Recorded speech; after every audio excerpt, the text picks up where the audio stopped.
Yesterday, a terrorist who describes himself as an ethno-nationalist, eco-fascist, semi-right-wing, semi-left-wing, semi-socialist racist opened fire at two mosques in Christchurch, New Zealand, killing at least 49 people.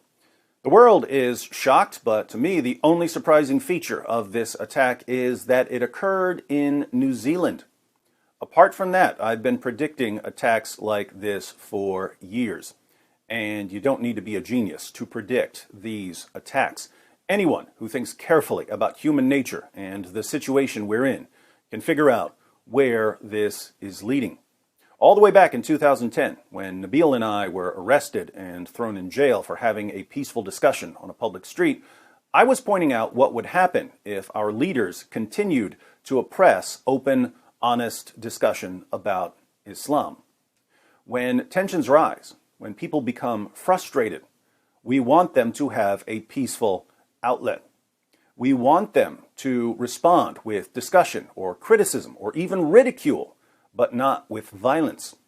When leaders begin blocking discussion or criticism or ridicule, they don't seem to realize that people are going to vent their frustrations in other ways.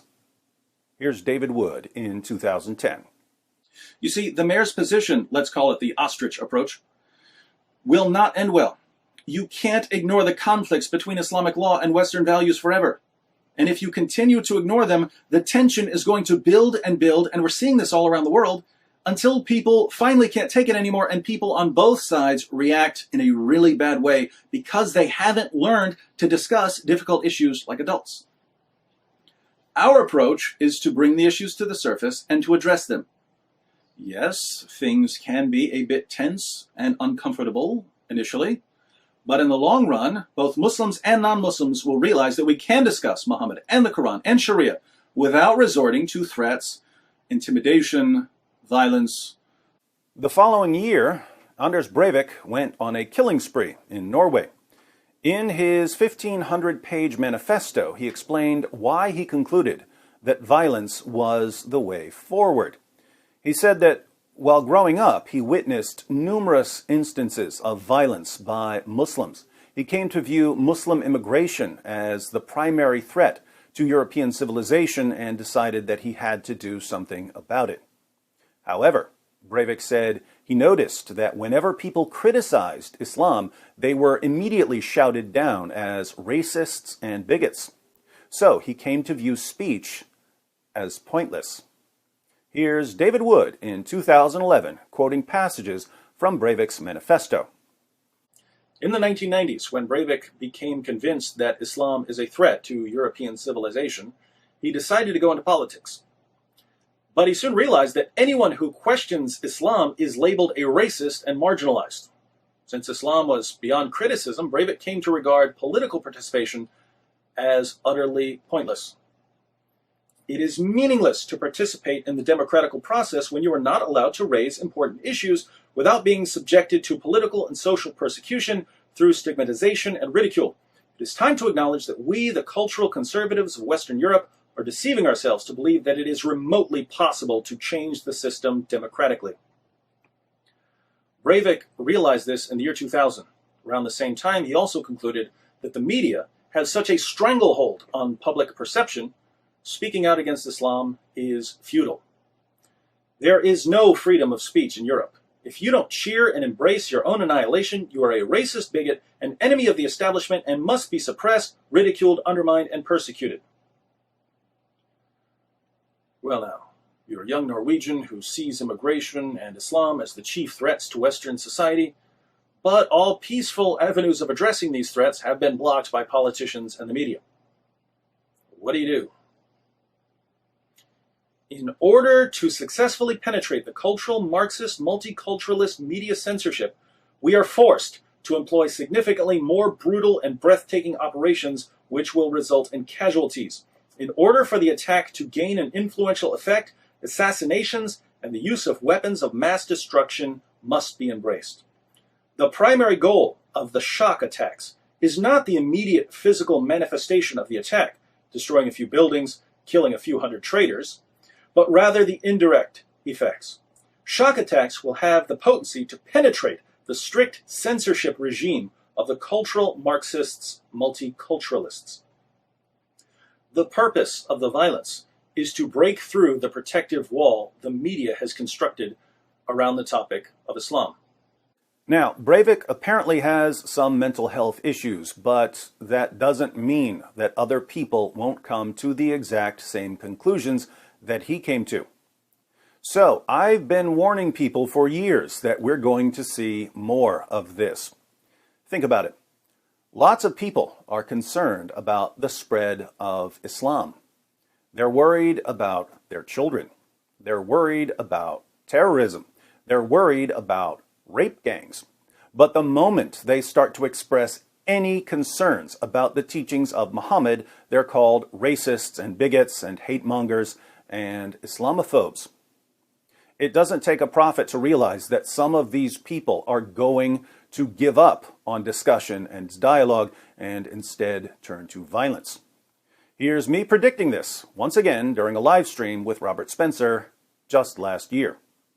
Breivik says, and I'm pointing this out because this is a conclusion I believe other people will come to eventually, right? Other people will come to this conclusion that we cannot have an open, honest discussion about Islam. It's going to be pointless. People are just going to call us racists. Therefore, I just have to take matters into my own hands.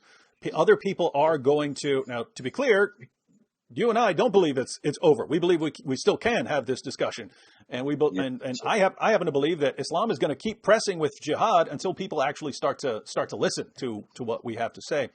But I mean, the irony here that other people could come to this same conclusion, and Breivik says, "Hey, the reason I'm going on a killing spree is because you people won't let me solve my difficulties, my problems, or share my objections with my speech. You guys have shut down open discourse on these issues, therefore I'm turning to kill." And then that attack is now used to silence more people, right?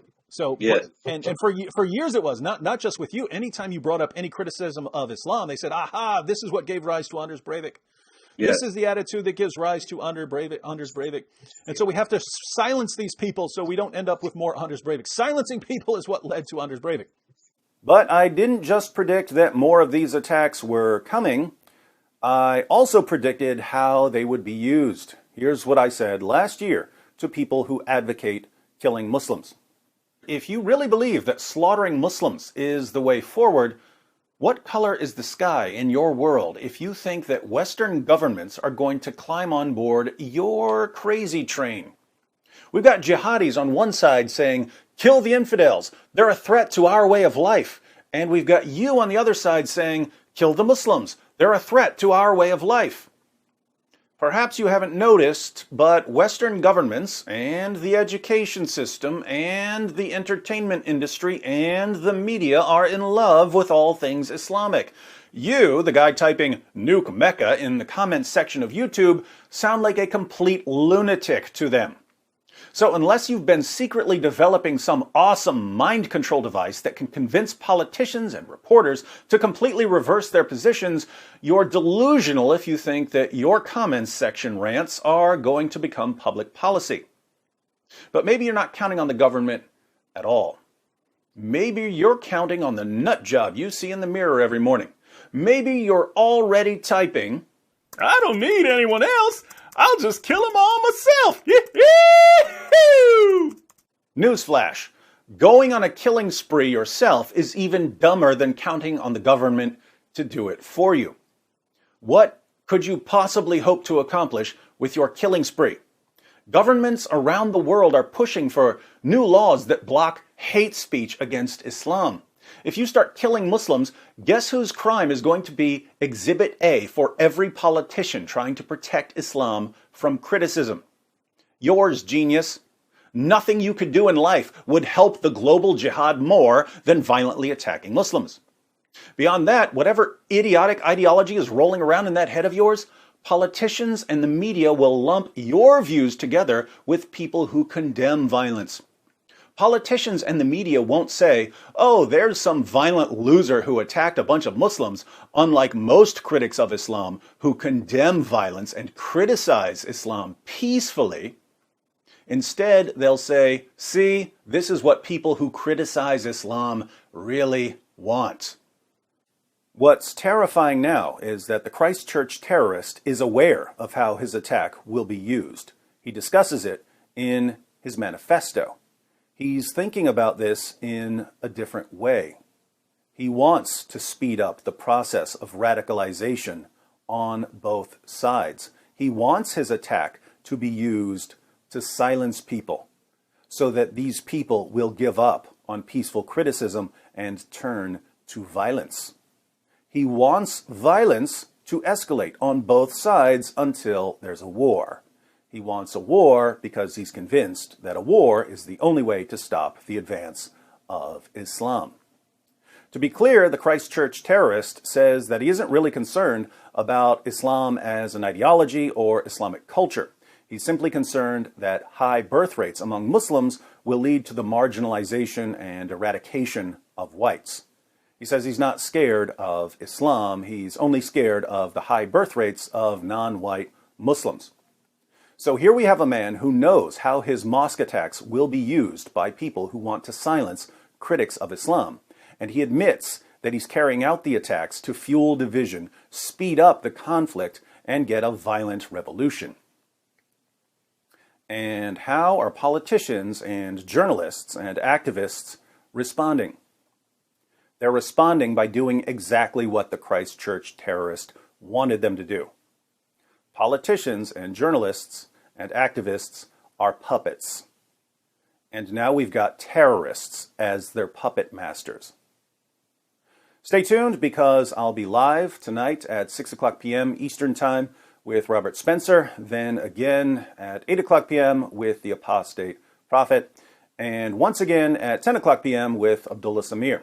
We want to get everyone's input on this, so hope you'll join us.